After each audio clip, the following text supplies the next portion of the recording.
Pernahkah kita memandang sebutir telur ayam dengan tatapan berbeda? Telur, makanan sederhana yang sering kita anggap remeh, sebenarnya menyimpan rahasia besar. Ia bisa menjadi senjata melawan salah satu masalah terbesar bangsa ini, stunting. Di dapur, telur sering dianggap lauk darurat, murah, cepat dimasak, dan bisa jadi teman nasi di saat uang menipis. Namun di ruang diskusi kesehatan publik, telur berubah menjadi simbol harapan, sumber protein hewani yang dapat mengubah masa depan anak-anak Indonesia. Mari kita renungkan sejenak. Indonesia, negeri yang subur, penghasil pangan beragam, ironisnya masih menghadapi masalah serius, stunting. Data Survei Status Gizi Indonesia (SSGI) 2022 menunjukkan prevalensi stunting di Indonesia berada di angka 21,6%.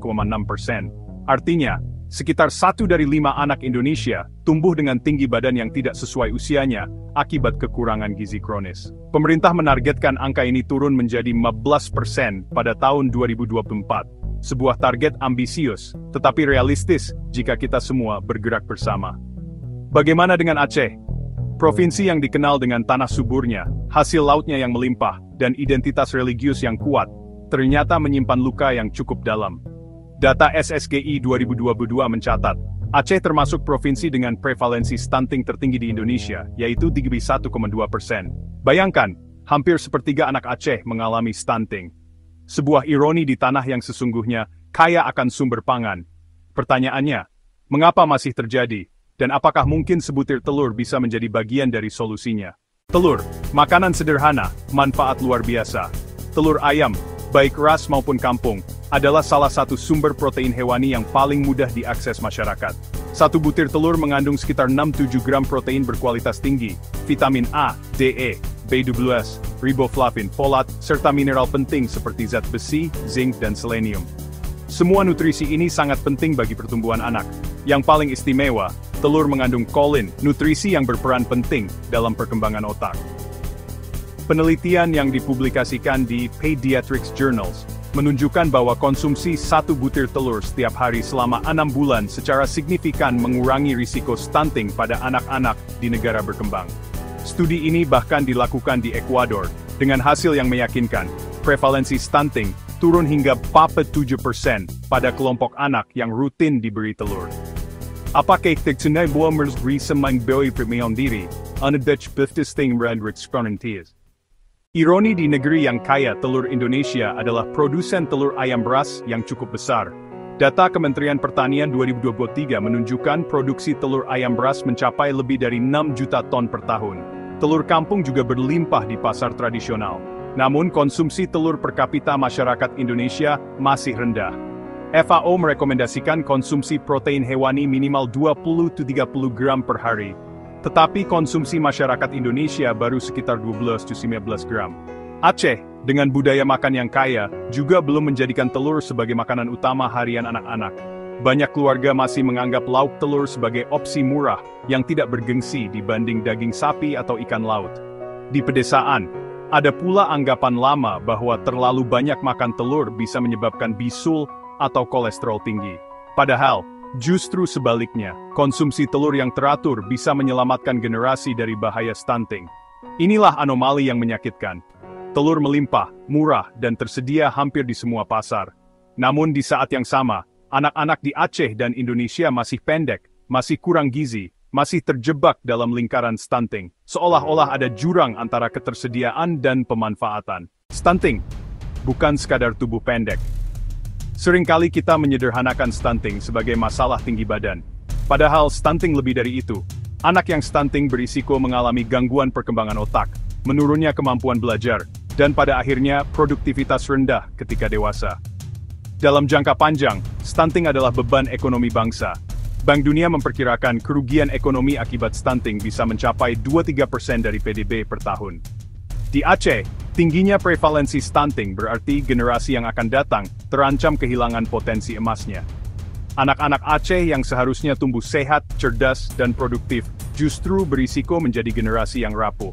Dan semua itu bisa dicegah dengan langkah sederhana, salah satunya dengan memastikan asupan protein hewani yang cukup. Maka izinkan saya mengajukan provokasi.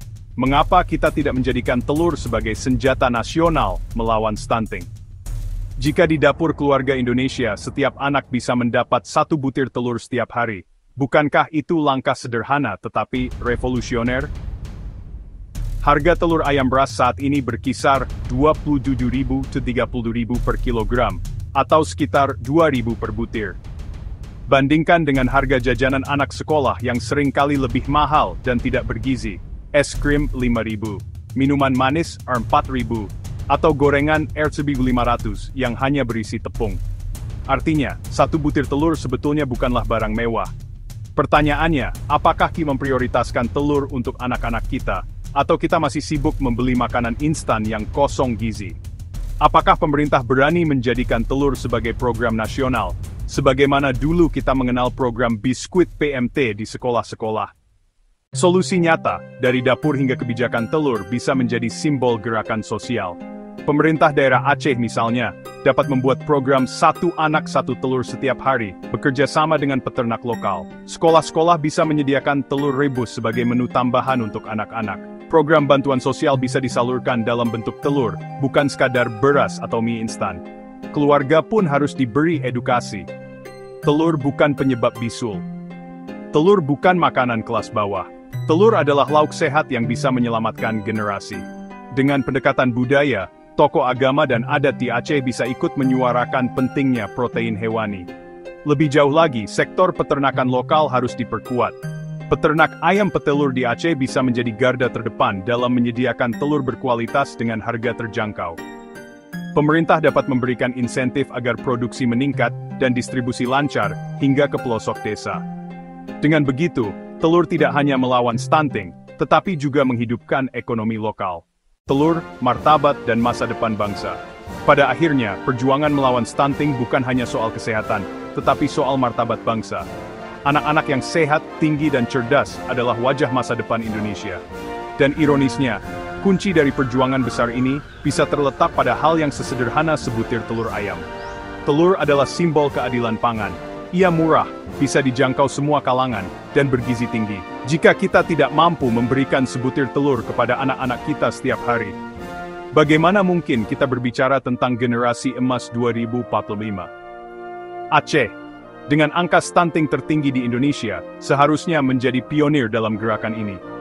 Hardikda yang diperingati setiap 2 September bisa menjadi momentum bukan hanya untuk bicara pendidikan, tetapi juga gizi. Sebab pendidikan tidak akan berarti jika anak-anak kita datang ke sekolah dalam kondisi lapar, pendek, dan kurang konsentrasi. Penutup, sebutir telur untuk masa depan. Hari ini, mari kita tatap sebutir telur dengan mata yang berbeda. Ia bukan sekadar lauk murah, bukan sekadar bahan baku kue. Ia adalah senjata melawan stunting, simbol perlawanan terhadap generasi yang terancam kehilangan masa depan. Jika air dengan anomalinya bisa menyelamatkan ekosistem, maka telur dengan kesederhanaannya bisa menyelamatkan bangsa. Mari jadikan telur sebagai gerakan nasional. Mari kita mulai dari dapur sendiri, dari anak-anak kita, dari sekolah di desa hingga kota. Mari jadikan telur bukan hanya makanan, tetapi harapan, sebab masa depan Indonesia bisa jadi ditentukan oleh hal sesederhana sebutir telur.